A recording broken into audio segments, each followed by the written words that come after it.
ಓಂ ಶ್ರೀ ಗುರುಭ್ಯೋ ನಮಃ. ಫ್ರೆಂಡ್ಸ್ ಎಲ್ಲರಿಗೂ ನಮಸ್ಕಾರ. ಓಂ ಶ್ರೀ ಮಾತೆ ನಮಃ ಅಂತ ಎಲ್ಲರೂ ಕೂಡ ಕಮೆಂಟಲ್ಲಿ ಓಂ ಶ್ರೀ ಮಾತೆ ನಮಃ ಅಂತ ಕಮೆಂಟ್ ಮಾಡೋದನ್ನು ಮರಿಬೇಡಿ. ಇಂದು ನಾವು ಮೀನರಾಶಿಯವರ ಬಗ್ಗೆ ಅತ್ಯಂತ ಪವಿತ್ರವಾದ ಮತ್ತು ಕಣ್ಣೀರನ್ನು ಒರೆಸುವಂತಹ ಮಹಾ ಭವಿಷ್ಯವನ್ನು ತಿಳಿದುಕೊಳ್ಳೋಣ. ಜುಲೈ 22ರಿಂದ ಆಗಸ್ಟ್ 11ರವರೆಗಿನ ಮುಂದಿನ 20 ದಿನಗಳು ಮೀನರಾಶಿಯವರಿಗೆ ಮಹಾ ಪರಿವರ್ತನೆಯ ದಿನಗಳು. ಇಷ್ಟು ದಿನ ನೀವು ಅನುಭವಿಸಿದ ಮೋಸ, ನಂಬಿಕೆ ದ್ರೋಹ, ಹಣಕಾಸಿನ ಕಷ್ಟ, ಮನೆಯಲ್ಲಿ ನೆಮ್ಮದಿ ಇಲ್ಲದೆ ಇರೋದು, ಕೆಲಸಗಳು ಅರ್ಧಕ್ಕೆ ನಿಲ್ಲೋದು, ಇದೆಲ್ಲದಕ್ಕೂ ಕೂಡ ಈಗ ಕೊನೆ ಸಿಗ್ತಾ ಇದೆ. ಗುರುದೇವರು ನಿಮ್ಮ ರಾಶಿಯನ್ನೇ ನೋಡ್ತಾ ಇದ್ದಾರೆ.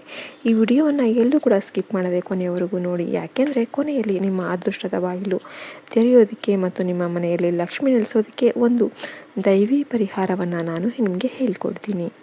ಮೀನರಾಶಿಯವರೇ, ನಿಮ್ಮ ರಾಶಿಯ ಅಧಿಪತಿ ಗುರು ಅಂದರೆ ಬೃಹಸ್ಪತಿ. ಗುರು ಅಂದರೆ ಜ್ಞಾನ, ಕರುಣೆ, ದೇವರ ಅನುಗ್ರಹ. ನೀವು ತುಂಬ ಭಾವುಕರು. ಯಾರಿಗಾದರೂ ಕಷ್ಟ ಅಂತಂದರೆ ನಿಮ್ಮ ಕಷ್ಟ ಅಂತ ಸ್ವಂತ ನಿಮ್ಮದೇ ಕಷ್ಟ ಅಂತೇಳಿ ಭಾವಿಸಿ ಸಹಾಯ ಮಾಡುವವರು ನೀವು. ಯಾರಿಗೂ ಕೇಡು ಬಯಸದವರು. ಆದರೆ ನಿಮ್ಮ ಈ ಕರುಣೆಯ ಮನಸ್ಸನ್ನೇ ಕೆಲವರು ದುರುಪಯೋಗ ಮಾಡಿಸ್ಕೊತಾ ಇದ್ದಾರೆ.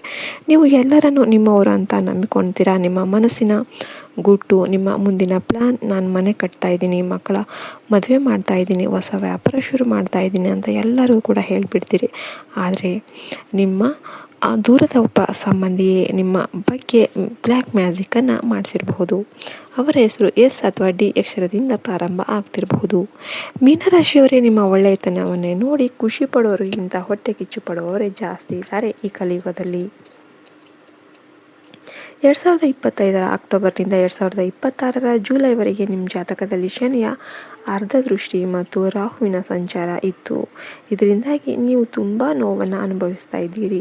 ಹಣ ಬಂದರೂ ಕೂಡ ಉಳಿಯದೇ ಇರೋದು, ದಂಪತಿಗಳ ನಡುವೆ ಸಣ್ಣ ವಿಷಯಕ್ಕೆ ದೊಡ್ಡ ಜಗಳ, ನಿಮ್ಮವರೇ ನಿಮ್ಮನ್ನು ತಪ್ಪಾಗಿ ಅರ್ಥ ಮಾಡ್ಕೊಳ್ಳೋದು, ಮಾಡಿದ ಕೆಲಸಕ್ಕೆ ಹೆಸರು ಸಿಗದೇ ಇರೋದು, ರಾತ್ರಿ ನಿದ್ದೆ ಇಲ್ಲದೆ ಕೊರಗೋದು, ದೇವರ ಪೂಜೆ ಮಾಡಿದರೂ ಕೂಡ ಫಲ ಸಿಗ್ತಾ ಇಲ್ಲಲ್ಲ ಅಂತ ನಿಮಗೆ ಆ ಥರ ಅನಿಸೋದು, ಇದೆಲ್ಲದೂ ಕೂಡ ನಡೀತು. ಆದರೆ ಅದು ನಿಮ್ಮ ಅದೃಷ್ಟದ ತಪ್ಪಲ್ಲ, ಅದು ಗ್ರಹಗಳ ಪರೀಕ್ಷೆಯ ಕಾಲ. ಆದರೆ ಈಗ ಆ ಪರೀಕ್ಷೆಯ ಕಾಲ ಮುಗೀತು. ಜುಲೈ 22ರಿಂದ ನಿಮ್ಮ ರಾಶಿಯ ಅಧಿಪತಿ ಗುರು ನಿಮ್ಮ ರಾಶಿಯ ಮೇಲೆ ಅಂಶ ಮಹಾ ರಾಜಯೋಗವನ್ನು ನಿರ್ಮಾಣ ಮಾಡ್ತಾ ಇದ್ದಾರೆ. ಜೊತೆಗೆ ಶುಕ್ರನ ಶುಭ ದೃಷ್ಟಿ ನಿಮ್ಮ ಧನಸ್ಥಾನದ ಮೇಲೆ ಬೀಳ್ತಾ ಇದೆ. ಇದರ ಅರ್ಥ ಏನು ಗೊತ್ತಾ? ಮುಂದಿನ 20 ದಿನಗಳು ನಿಮ್ಮ ಜೀವನದ ಅತ್ಯಂತ ಶುಭ ದಿನಗಳು. ನೀವು ಕಳೆದುಕೊಂಡದ್ದೆಲ್ಲವನ್ನು ಕೂಡ ದೇವರು ಬಡ್ಡಿ ಸಮೇತ ವಾಪಸ್ ಕೊಡ್ತಾನೆ. ಉದ್ಯೋಗದಲ್ಲಿರುವವರಿಗೆ ನಿಮ್ಮ ಪ್ರಾಮಾಣಿಕತೆಗೆ ದೊಡ್ಡ ಬಹುಮಾನ ಸಿಗುತ್ತೆ.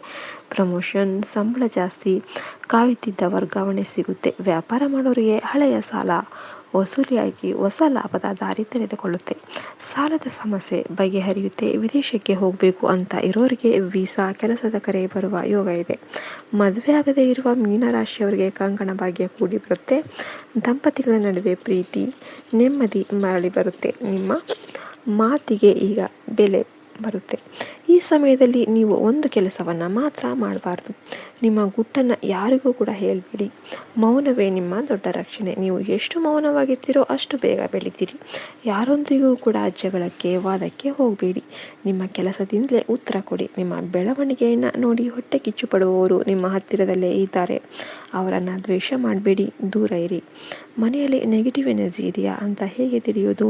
ಸಂಜೆ ದೀಪ ಹಚ್ಚಿದ್ರೂ ಕೂಡ ಮನೆ ಕತ್ತಲಾಗಿ ಕಾಣೋದು, ಕಾರಣ ಇಲ್ಲದೇನೆ ಗಾಜಿನ ವಸ್ತುಗಳು ಒಡೆಯೋದು, ದಂಪತಿಗಳ ನಡುವೆ ದಿನಾ ಜಗಳ, ಹಣ ಬಂದ ತಕ್ಷಣ ಖರ್ಚಾಗೋದು, ಮನೆಯಲ್ಲಿ ಜೇಡರವಲ್ಲೇ ಕೀಟಗಳು ಜಾಸ್ತಿ ಆಗೋದು, ಮಕ್ಕಳು ಮಾತು ಕೇಳದೇ ಇರೋದು, ಇವುಗಳಲ್ಲಿ 2-3 ಇದ್ರೂ ಕೂಡ ಭಯ ಬೇಡ. ಇದಕ್ಕೆ ಮಹಾ ಪರಿಹಾರ ತುಂಬ ಸರಳ. ಪ್ರತಿ ಗುರುವಾರ ಬೆಳಿಗ್ಗೆ ಸ್ನಾನ ಮಾಡಿ ದತ್ತಾತ್ರೇಯ ಅಥವಾ ಗುರು ದೇವಸ್ಥಾನಕ್ಕೆ ಹೋಗಿ ಸ್ವಲ್ಪ ಕಡಲೆಬೇಳೆಯನ್ನು ಅರ್ಪಿಸಿ ಓಂ ಗುರುಭ್ಯೋ ನಮಃ ಅಂತ 11 ಬಾರಿ ಜಪ ಮಾಡಿ. ಪ್ರತಿ ಮಂಗಳವಾರ ಮತ್ತು ಶನಿವಾರ ಹನುಮಂತನ ದೇವಸ್ಥಾನಕ್ಕೆ ಹೋಗಿ ಒಂದು ತೆಂಗಿನಕಾಯಿಗೆ ಹನುಮಂತನ ಸಿಂಧೂರವನ್ನು ಹಚ್ಚಿ ಓಂ ಹನುಮತೆ ನಮಃ ಅಂತ 27 ಬಾರಿ ಜಪ ಮಾಡಿ. ಆ ತೆಂಗಿನಕಾಯಿಯನ್ನು ನಿಮ್ಮ ಮನೆಯ ಮುಖ್ಯ ದ್ವಾರದ ಮೇಲೆ ಕಟ್ಟಿ ಪ್ರತಿದಿನ ಬೆಳಿಗ್ಗೆ ವಿಷ್ಣು ಸಹಸ್ರನಾಮ ಮತ್ತು ಸಂಜೆ ಹನುಮಾನ್ ಚಾಲಿಸವನ್ನು ಕೇಳಿ. ಇದರಿಂದ ನಿಮ್ಮ ಮೇಲಿರುವ ಎಲ್ಲ ನರದೃಷ್ಟಿ, ಕೆಟ್ಟ ದೃಷ್ಟಿ, ನೆಗೆಟಿವ್ ಎನರ್ಜಿ ಪಟ ಅಂತ ಸತ್ತು ಹೋಗುತ್ತೆ. ನಿಮ್ಮ ಕುಲದೇವತೆಯ ಅನುಗ್ರಹ ಮತ್ತೆ ನಿಮ್ಮ ಮೇಲೆ ಬೀಳುತ್ತೆ. ನಿಮ್ಮ ಕೆಲಸಗಳು ಯಾವುದೇ ಅಡ್ಡಿ ಇಲ್ಲದೆ ಪೂರ್ಣ ಆಗುತ್ತೆ. ಮೀನರಾಶಿಯವರೇ ನೆನಪಿಡಿ, ಗುರುದೇವರು ಯಾವತ್ತೂ ಕೂಡ ತನ್ನ ಮಕ್ಕಳ ಕೈ ಬಿಡೋದಿಲ್ಲ. ನಿಮ್ಮ ಕಣ್ಣೀರಿಗೆ ಈಗ ಪ್ರತಿಫಲ ಸಿಗುವ ಸಮಯ ಬಂದಿದೆ. ಮುಂದಿನ 20 ದಿನದಲ್ಲಿ ನಿಮ್ಮ ಜೀವನದಲ್ಲಿ ಒಂದು ದೊಡ್ಡ ಶುಭ ಸುದ್ದಿ ಬರುತ್ತೆ. ಅದು ನಿಮ್ಮ ಮನೆ, ಆಸ್ತಿ, ಮಕ್ಕಳ ಭವಿಷ್ಯಕ್ಕೆ ಸಂಬಂಧಿಸಿದ್ದಾಗಿರ್ಬೋದು. ಲಕ್ಷ್ಮೀದೇವಿ ನಿಮ್ಮ ಮನೆಗೆ ಬರ್ತಾ ಇದ್ದಾರೆ.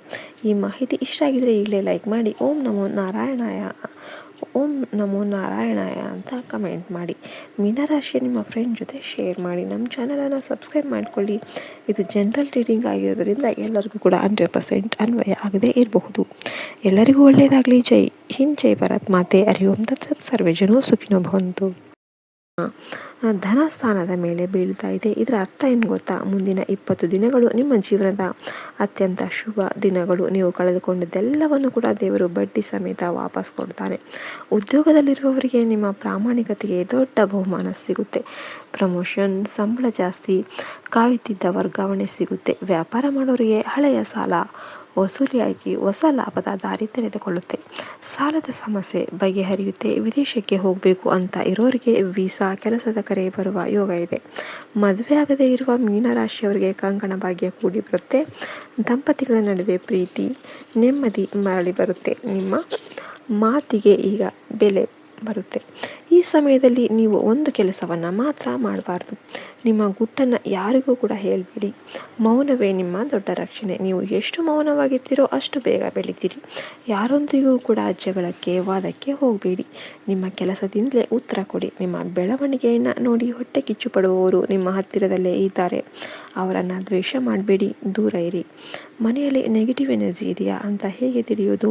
ಸಂಜೆ ದೀಪ ಹಚ್ಚಿದ್ರೂ ಕೂಡ ಮನೆ ಕತ್ತಲಾಗಿ ಕಾಣೋದು, ಕಾರಣ ಇಲ್ಲದೇನೆ ಗಾಜಿನ ವಸ್ತುಗಳು ಒಡೆಯೋದು, ದಂಪತಿಗಳ ನಡುವೆ ದಿನಾ ಜಗಳ, ಹಣ ಬಂದ ತಕ್ಷಣ ಖರ್ಚಾಗೋದು, ಮನೆಯಲ್ಲಿ ಜೇಡರವಲ್ಲೇ ಕೀಟಗಳು ಜಾಸ್ತಿ ಆಗೋದು, ಮಕ್ಕಳು ಮಾತು ಕೇಳದೇ ಇರೋದು, ಇವುಗಳಲ್ಲಿ 2-3 ಇದ್ರೂ ಕೂಡ ಭಯ ಬೇಡ. ಇದಕ್ಕೆ ಮಹಾಪರಿಹಾರ ತುಂಬ ಸರಳ. ಪ್ರತಿ ಗುರುವಾರ ಬೆಳಿಗ್ಗೆ ಸ್ನಾನ ಮಾಡಿ ದತ್ತಾತ್ರೇಯ ಅಥವಾ ಗುರು ದೇವಸ್ಥಾನಕ್ಕೆ ಹೋಗಿ ಸ್ವಲ್ಪ ಕಡಲೆಬೇಳೆಯನ್ನು ಅರ್ಪಿಸಿ ಓಂ ಗುರುಭ್ಯೋ ನಮಃ ಅಂತ 11 ಬಾರಿ ಜಪ ಮಾಡಿ. ಪ್ರತಿ ಮಂಗಳವಾರ ಮತ್ತು ಶನಿವಾರ ಹನುಮಂತನ ದೇವಸ್ಥಾನಕ್ಕೆ ಹೋಗಿ ಒಂದು ತೆಂಗಿನಕಾಯಿಗೆ ಹನುಮಂತನ ಸಿಂಧೂರವನ್ನು ಹಚ್ಚಿ ಓಂ ಹನುಮತೆ ನಮಃ ಅಂತ 27 ಬಾರಿ ಜಪ ಮಾಡಿ. ಆ ತೆಂಗಿನಕಾಯಿಯನ್ನು ನಿಮ್ಮ ಮನೆಯ ಮುಖ್ಯ ದ್ವಾರದ ಮೇಲೆ ಕಟ್ಟಿ ಪ್ರತಿದಿನ ಬೆಳಿಗ್ಗೆ ವಿಷ್ಣು ಸಹಸ್ರನಾಮ ಮತ್ತು ಸಂಜೆ ಹನುಮಾನ್ ಚಾಲಿಸವನ್ನು ಕೇಳಿ. ಇದರಿಂದ ನಿಮ್ಮ ಮೇಲಿರುವ ಎಲ್ಲ ನರದೃಷ್ಟಿ, ಕೆಟ್ಟ ದೃಷ್ಟಿ, ನೆಗೆಟಿವ್ ಎನರ್ಜಿ ಪಟ ಅಂತ ಸತ್ತು ಹೋಗುತ್ತೆ. ನಿಮ್ಮ ಕುಲದೇವತೆಯ ಅನುಗ್ರಹ ಮತ್ತೆ ನಿಮ್ಮ ಮೇಲೆ ಬೀಳುತ್ತೆ. ನಿಮ್ಮ ಕೆಲಸಗಳು ಯಾವುದೇ ಅಡ್ಡಿ ಇಲ್ಲದೆ ಪೂರ್ಣ ಆಗುತ್ತೆ. ಮೀನರಾಶಿಯವರೇ ನೆನಪಿಡಿ, ಗುರುದೇವರು ಯಾವತ್ತೂ ಕೂಡ ತನ್ನ ಮಕ್ಕಳ ಕೈ ಬಿಡೋದಿಲ್ಲ. ನಿಮ್ಮ ಕಣ್ಣೀರಿಗೆ ಈಗ ಪ್ರತಿಫಲ ಸಿಗುವ ಸಮಯ ಬಂದಿದೆ. ಮುಂದಿನ 20 ದಿನದಲ್ಲಿ ನಿಮ್ಮ ಜೀವನದಲ್ಲಿ ಒಂದು ದೊಡ್ಡ ಶುಭ ಸುದ್ದಿ ಬರುತ್ತೆ. ಅದು ನಿಮ್ಮ ಮನೆ, ಆಸ್ತಿ, ಮಕ್ಕಳ ಭವಿಷ್ಯಕ್ಕೆ ಸಂಬಂಧಿಸಿದ್ದಾಗಿರ್ಬೋದು. ಲಕ್ಷ್ಮೀದೇವಿ ನಿಮ್ಮ ಮನೆಗೆ ಬರ್ತಾ ಇದ್ದಾರೆ. ಈ ಮಾಹಿತಿ ಇಷ್ಟ ಆಗಿದ್ರೆ ಈಗಲೇ ಲೈಕ್ ಮಾಡಿ. ಓಂ ನಮೋ ನಾರಾಯಣಾಯ ಅಂತ ಕಮೆಂಟ್ ಮಾಡಿ. ಮೀನರಾಶಿಯ ನಿಮ್ಮ ಫ್ರೆಂಡ್ ಜೊತೆ ಶೇರ್ ಮಾಡಿ. ನಮ್ಮ ಚಾನಲನ್ನು ಸಬ್ಸ್ಕ್ರೈಬ್ ಮಾಡಿಕೊಳ್ಳಿ. ಇದು ಜನರಲ್ ರೀಡಿಂಗ್ ಆಗಿರೋದ್ರಿಂದ ಎಲ್ಲರಿಗೂ ಕೂಡ 100% ಅನ್ವಯ ಆಗದೇ ಇರಬಹುದು. ಎಲ್ಲರಿಗೂ ಒಳ್ಳೆಯದಾಗಲಿ. ಜೈ ಹಿಂದ್, ಜೈ ಭಾರತ್ ಮಾತೆ. ಹರಿ ಓಂ ತತ್ಸತ್. ಸರ್ವೇ ಜನೋ ಸುಖಿನೋ ಭವಂತು.